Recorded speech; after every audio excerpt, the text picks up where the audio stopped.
வணக்கம். இன்னைக்கு நம்ம பார்க்க போகிற ரெசிபி டோரா கேக். இந்த டோரிமான் கார்ட்டூனில் வரக்கூடிய டோரா கேக் எப்படி செய்யறது நம்ம பார்க்கலாம். டோரா கேக் செய்ய தேவையான பொருட்கள் நான் இன்னைக்கு 2 கப் போல் மைதா எடுத்திருக்கேன். அதாவது கிட்டத்தட்ட 300 கிராம் மைதா எடுத்திருக்கேன். அதுக்கு பார்த்தீங்கன்னா 100 கிராம்ல இருந்து 150 கிராம் வரைக்கும் சர்க்கரை அளந்து எடுத்திருக்கேன். 3 முட்டை எடுத்திருக்கேன். உப்பு ஒரு பிஞ்ச் ஆட் பண்ணிக்கலாம். வனிலா எக்ஸ்ட்ராக்ட் நான் 1 டீஸ்பூன் போல் ஆட் பண்ண போகிறேன். பேக்கிங் சோடா 1/4 டீஸ்பூன் எடுத்திருக்கேன். தேன் 30 ml எடுத்திருக்கேன். பால் 50 இருந்து 75 ml வரைக்கும் பால் எடுத்திருக்கேன்.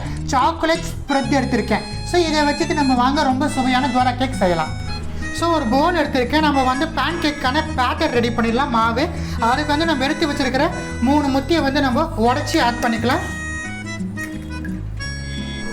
இந்த முட்டையை நம்ம விஸ்க் வச்சுட்டு நல்லா பீட் பண்ணிக்கலாம். இப்போ நம்ம எடுத்து வச்சிருக்கிற சுகர் சர்க்கரை ஆட் பண்ணிட்டு நம்ம நல்லா இந்த விஸ்கை வச்சுட்டு பீட் பண்ணிக்கலாம். பால் ஆட் பண்ணிக்கலாம். நம்ம எடுத்த பால் ஆட் பண்ணிக்கலாம். நல்லா கலந்து விட்டுடலாம். பாலை பீட் பண்ண தேவையில்ல, நல்லா கலந்து விட்டுடலாம். 1 டீஸ்பூன் வனிலா எக்ஸ்ட்ராக்ட் ஆட் பண்ணிடலாம். கலந்து விட்டுடலாம். நான் 30 ml போல் தேன் எடுத்திருக்கேன். தேனையுமே நம்ம ஆட் பண்ணிடலாம். நல்ல ஒரு ஃப்ளேவர் கொடுக்கும்.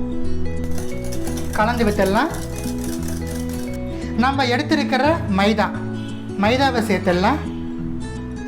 பேக்கிங் சோடா நம்ம கலந்து விட்டுடலாம்.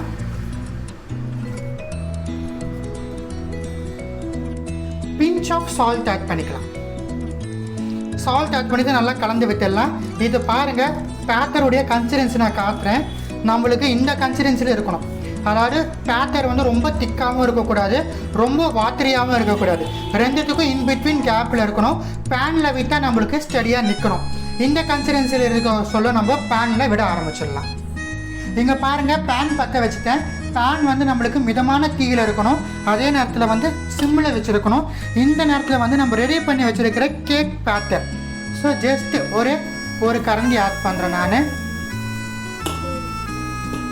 அப்படியே விட்டுடணும். நம்மளுக்கு நல்லா வேகட்டும் ஒரு பக்கம். ஸோ பாருங்கள், கேக்குக்கு மேலே நல்லா நம்மளுக்கு போரஸ் வந்துடுச்சு. கீழே நம்மளுக்கு நல்லா வெந்துடுச்சு. இந்த ஸ்டேஜில் நம்ம கேக்கை நம்ம திருப்பி விட்டுடலாம்.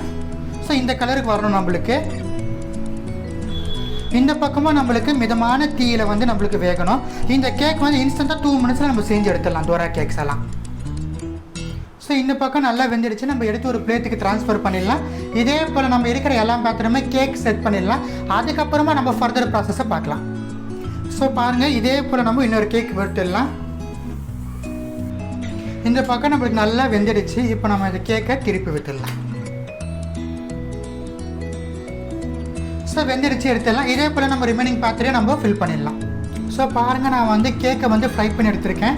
இப்போ நம்ம டோரா கேக் செட் பண்ணிடலாம். ஸோ ஒரு பேன் கேக் நம்ம எடுத்துக்கலாம். இதில் சாக்லேட் ஸ்ப்ரெட் எடுத்திருக்கேன். உங்களுக்கு வேணால் நீங்கள் பீனட் பட்டர் கூட எடுத்துக்கலாம். ஸோ சாக்லேட் ஸ்ப்ரெட்டை வச்சுட்டு நம்ம நல்லா ஸ்ப்ரெட் பண்ணிடலாம் ஒரு கேக்கில். இதே போல் இன்னொரு கேக்கில் நம்ம ஸ்ப்ரெட் பண்ணிடலாம் சாக்லேட் ஸ்ப்ரெட்டை. இப்போ இந்த 2 கேக்குமே நம்ம ஒன்றா அட்டாச் பண்ணிடலாம். ஸோ பாருங்கள், டோரிமான் கார்ட்டூனில் வர டோரா கேக் இதுதான். ஸோ பாருங்கள், டோரிமான் கார்ட்டூனில் வர மாதிரி ரொம்ப சுவையான டோராயாக்கி அதாவது டோரா கேக் செஞ்சு காமிச்சிருக்கேன். இந்த டோரா கேக்கை மறக்காமல் உங்கள் வீட்டில் செஞ்சு சாப்பிட்டு பார்த்து எப்படி இருந்துச்சுன்னு கமெண்ட் செக்ஷனில் தெரிவிச்சிருங்க. நன்றி, வணக்கம்.